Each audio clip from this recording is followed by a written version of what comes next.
Alors, comme vous savez très bien, la chirurgie de la cataracte, on a quand même on a actuellement une codification, comment traiter la cataracte de manière scientifique et qui donne de très bons résultats. Donc, alors, restez actuellement la capsulotomie. Alors, on l'a toujours fait de manière manuelle. La capsulotomie est faite de manière manuelle. Bon, la capsulotomie, c'est la capsule antérieure du cristallin que manuellement on essaie de faire ici un cercle, un cercle qui est plus ou moins bien, c'est l'être humain, et donc on le termine, sont tirés, sont déchirés, donc cette capsule qui est extrêmement bénéficiaire et qu'elle donne des avantages extraordinaires aux chirurgiens pour ensuite aller de l'avant et réussir son opération. Alors, évidemment, donc, on l'a toujours fait manuellement. Alors, plus on a de l'expérience, plus on réussit à le faire. C'est un geste très délicat, mais c'est un geste aussi qu'on doit apprendre. Beaucoup de jeunes chirurgiens, on leur fait comprendre que c'est un geste qui est absolument nécessaire de le faire bien pour réussir le reste de l'opération. Tout à l'heure, je vais vous donner des pourcentages que la réussite se fait à partir de si on réussit ou pas son capsulorhexisme. Alors, donc, ce capsulorhexisme, donc, on l'a toujours fait manuellement, comme je l'ai dit, et actuellement, dans mes congrès et dans mon training, si je peux appeler ça comme ça, donc je fais périodiquement des trainings aux États-Unis. Donc, alors je suis parti donc comme d'habitude et puis j'ai vu un chirurgien pratiquer le zepto. Moi aussi, j'étais quand même, c'est la première fois que j'entendais parler du zepto. Et donc, il m'a fait voir qu'est-ce qu'on pouvait faire avec la technique de zepto. Alors, c'est une capsulotomie automatisée. Au lieu de la faire manuellement, on la fait de manière automatique. Et si on la fait de manière automatique, c'est pour avoir 100% de résultats. La capsulotomie, si on ne réussit pas à 100%, on a beaucoup de problèmes.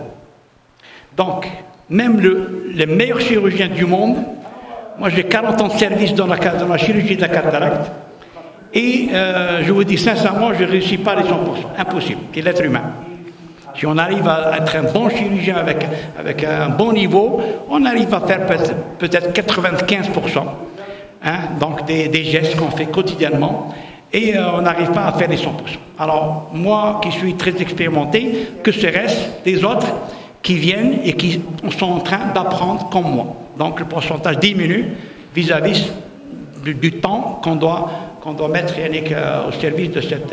Alors, donc, j'ai vu donc cette technique-là, il l'a fait en quelques secondes, et on a un rhexis, mais alors, incroyable, d'une perfection. Donc il n'y a pas de déchirement, il est bien centré, reproductible, sûr, incroyable. Donc on a chaque fois donc une capsulorhexis donc réussie à 100%. Et c'est ce qu'on veut. Bon. Alors donc peut-être on va passer au slide suivant. Alors voilà, donc j'ai un petit peu résumé tout ça. Donc, alors pour vous dire que vous demandez à n'importe quel chirurgien qui fait la cataracte, et vous le dira que si on réussit un bon capsulorhexis, on a pratiquement entre 60 et 70% de la réussite de toute l'opération. C'est quand même énorme. Un seul geste vous donne 70% de chance de réussir une cataracte. C'est énorme. Alors, donc j'ai repris un petit peu alors, lorsque vous êtes un excellent chirurgien, vous avez 90% de chances pour réaliser un bon exercice. 90, c'est énorme. Bon, mais il faut les avoir parce que c'est le temps, c'est le nombre que vous êtes en train de faire. Vous êtes un excellent chirurgien et vous avez 90%. Un praticien moyen, il arrive uniquement à 60%. Et un nouveau praticien qui démarre, les étudiants au niveau donc, universitaire ou bien nouveau praticien, il a uniquement 30% parce qu'il n'a aucune chance de réussir plus que ça, parce qu'il n'a pas la main pour réussir un bon exercice. Et donc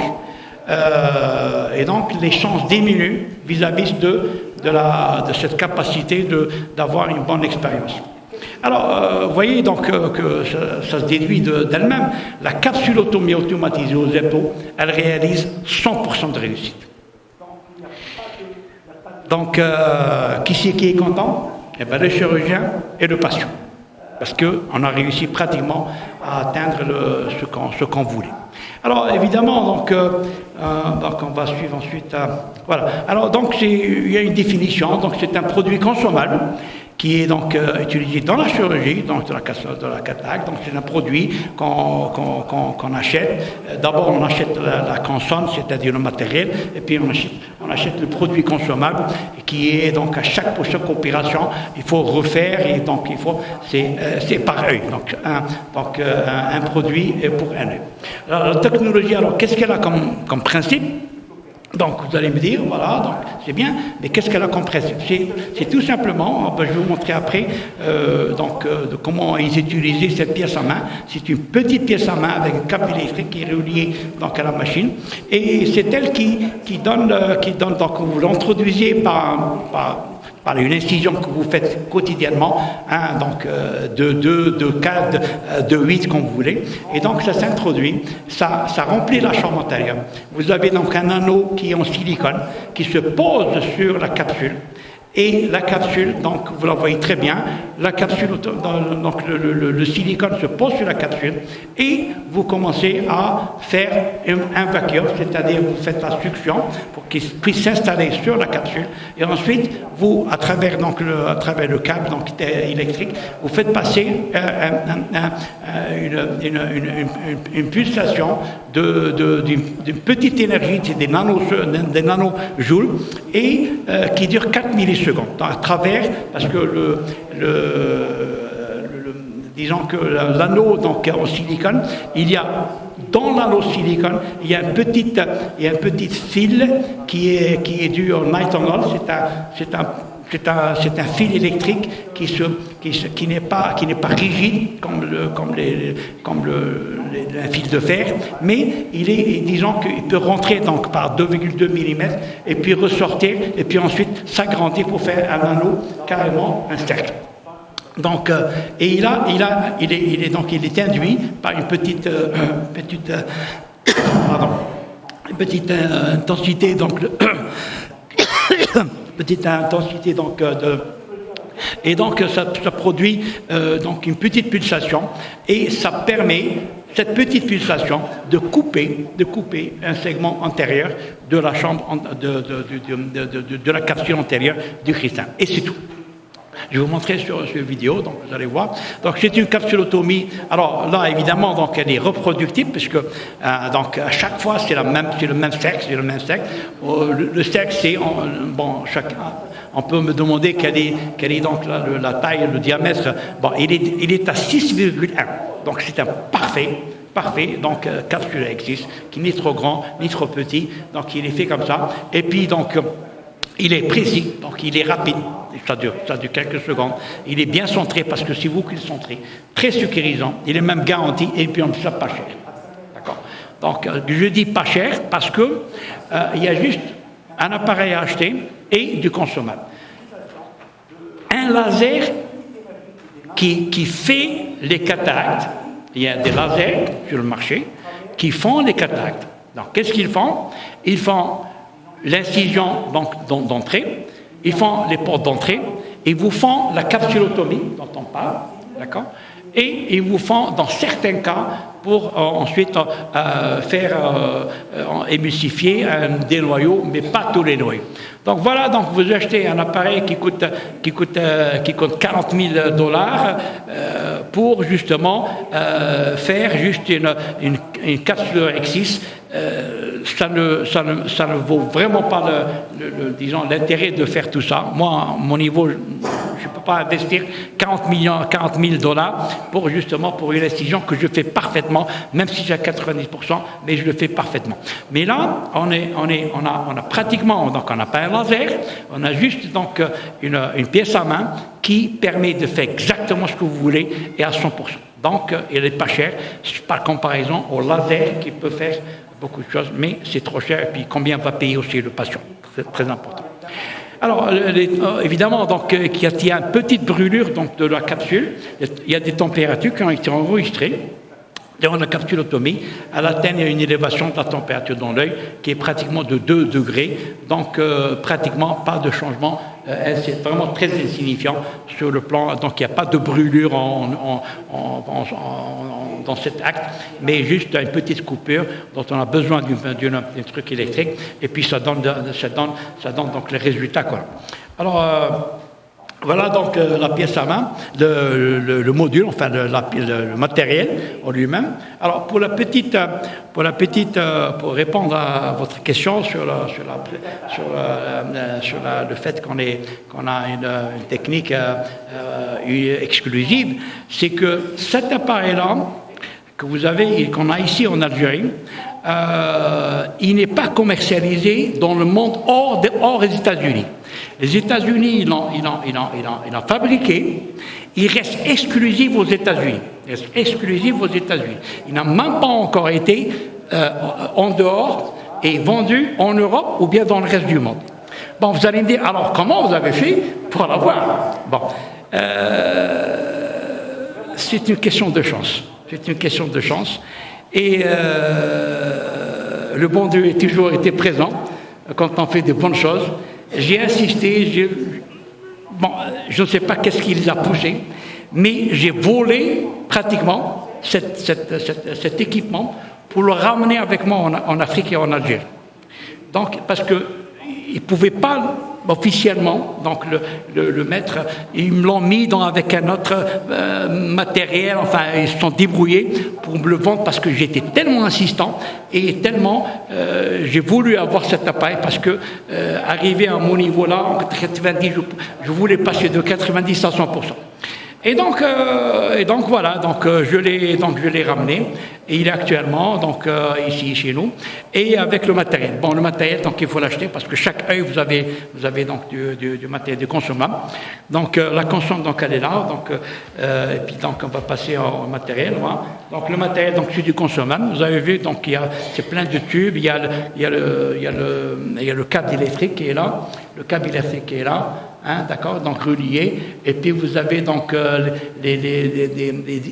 isolateur pour ne pas avoir une énergie qui est refoulée, et donc ça sert pour diminuer pour le vacuum, et vous avez donc tout ce matériel-là qui a au bout une pièce à main, et c'est elle, on va le voir dans la vidéo, qui rentre dans l'œil. Donc vous avez tout ça qui fait que relié donc un câble électrique et des appareils de tubulure pour justement faire du vacuum, aspiration qui est faite évidemment par l'appareil, donc qui fait tout ça pour arriver à votre résultat. Alors maintenant les indications.